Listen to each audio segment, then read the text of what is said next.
Handheld consoles like the Game Boy Color and Game Boy Advanced were dream devices for many kids growing up in the late 90s and early 2000s, like myself. I still remember the first time I saw one and was blown away by the graphics that you could get from a small battery-powered device. As I've gotten a little bit older and times have changed, I got my first desktop computer and have nearly forgotten about the beauty of handheld gaming. However, recently, as I started making educational kits for learning electronics, I've rediscovered the joy of handheld gaming consoles.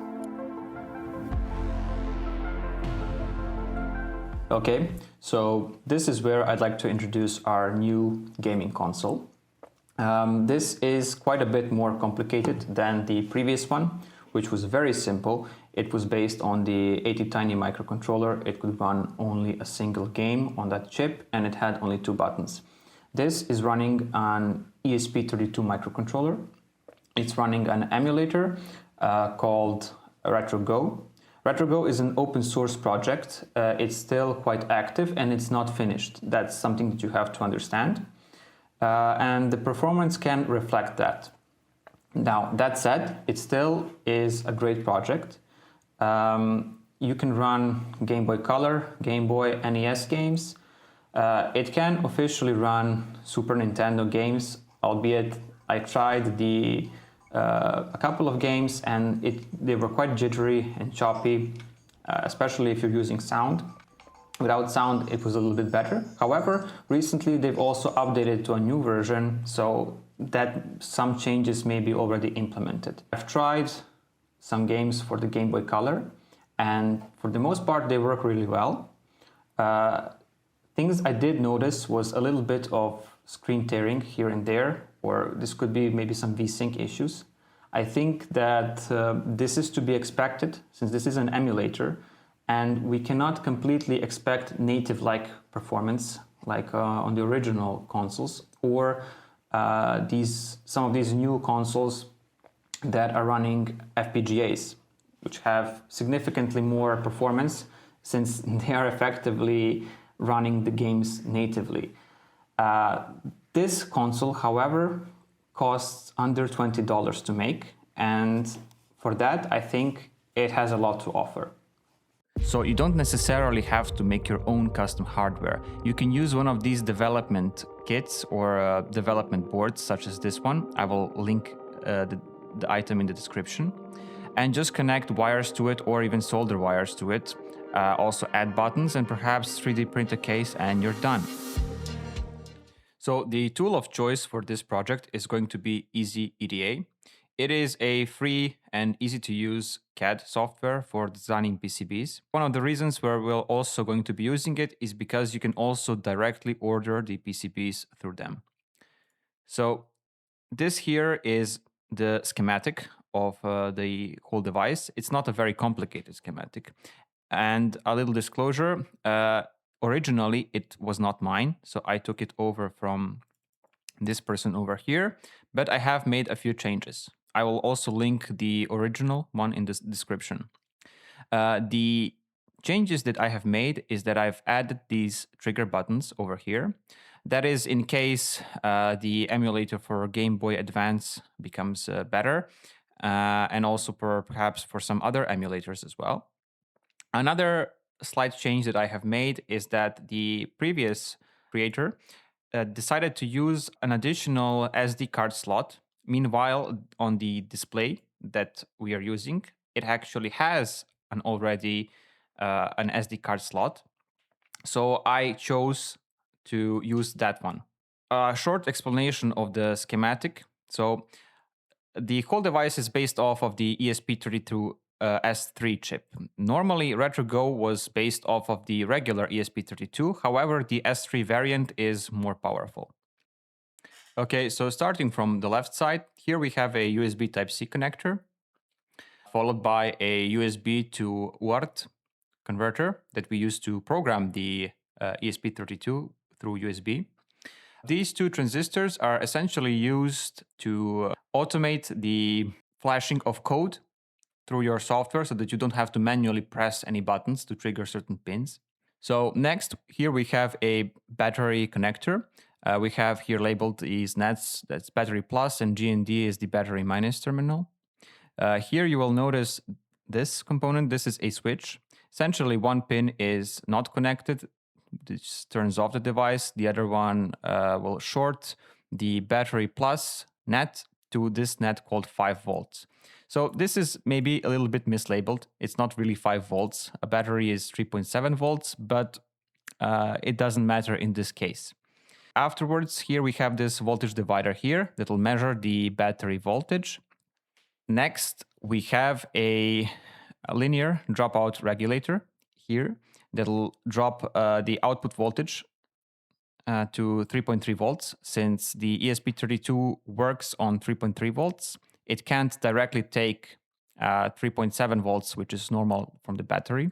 Next here, we have a battery management system. Apart from that, we have this here, which is an amplifier, which you will connect an external speaker to. The before mentioned trigger buttons that are unused so far in the project. These keys here are labeled with these nets, so they're functions. One thing that I recommend that you do is to replace these arrow keys. From experience, I found out that they're very fragile, and I've broken already a couple of them. My perhaps advice is to reuse this and just copy it over to these pins. The LCD with the SD card slot here is mentioned. We also have some status LEDs for flashing and stuff, also for charging here and for low battery. So far, that's it. And here is the layout. The schematic might not have been completely mine, however, the layout is. I wanted to have a more modern console shape. Here in the middle, we have the LCD.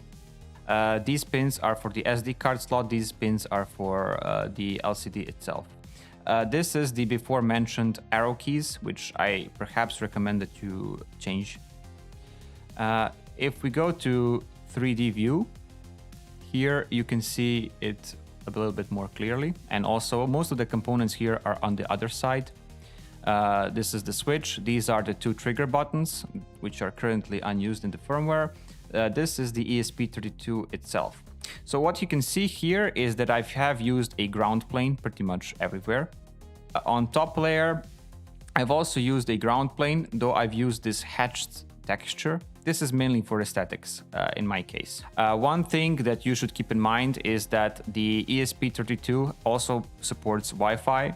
Hence, you should have a cutout in your ground underneath it. So nothing should be routed beneath the antenna of the ESP32. And here you can clearly see that I also have a cutout here in my polygons, both on the top layer and the bottom layer. I've tried to make everything look tidy. Feel free to reuse this. I've tried and tested it. It works, and tell me what you think about the design. After we finished our design, we can export the Gerber files directly into the sponsor of this channel, JLCPCB. Simply export and press export PCB as JLCPCB. I will not check the DRC at the moment, and continue. After a while, you will be greeted with the view of your PCB file. Here you can browse through the many options such as colors and material choices. JLCPCB provides seamless workflow, transparent pricing, design in their EDA and order the PCBs instantly. I have personally used their services for years and have first-hand experience at their reliability and quality. Upload your files for an instant quote and complete your order in minutes. You can track the progress online in real time from prototype to batch. Consider JLCPCB for your new projects. New users will receive $123 in coupons with my affiliate link. Now we can save to cart and proceed with checkout.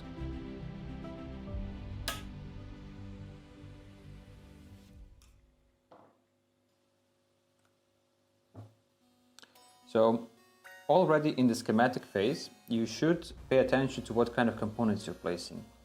Since certain components have ground planes underneath the component on the bottom side of the component, like this one. Now these components are more difficult to solder with a traditional iron. So what is typically used is this hot air gun. That's why you should pay attention to what kind of components you're using, because you know best what kind of tools you have at your disposal.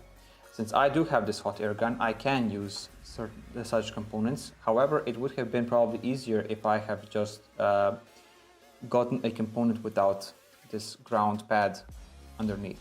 But how to solder them, I find it the easiest way to do it is to apply this solder paste.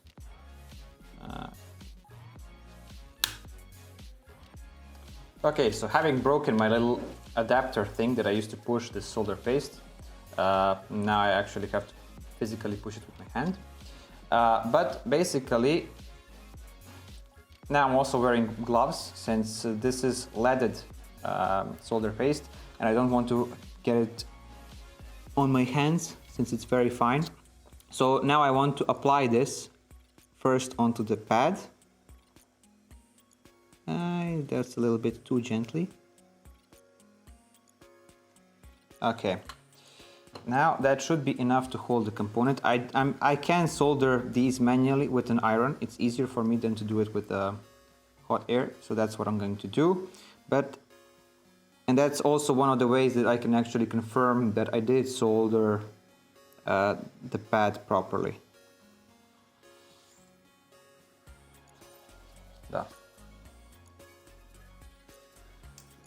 The air is too strong.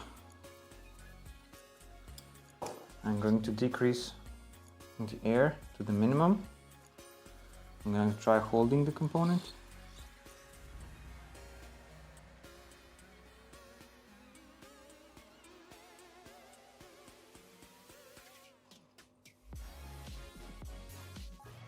And I think it's done.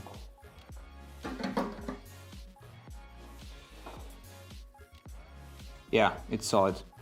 So now I would apply the soldering iron and a wire, if I had it on me, to solder the rest of the pins. All of our files, like the schematic, PCB, and 3D step files, so you can print your own case, will be linked in the description. The official page for the RetroGo launcher will also be linked in the description. The entire flashing process is explained there in detail. So this here is the official RetroGo page on GitHub. Here you can read a little bit about the project, what is supported, to download the latest release of the compiled firmware, go here to releases, and you can download the image Crock-Pocket since it's pin-to-pin compatible with my device. I have to admit that it's way too much fun when you make something and it actually works. I had a lot of fun playing video games with my friends at work, and this project is a great introduction into the ESP32 microcontroller. Have fun, and consider subscribing and liking the video.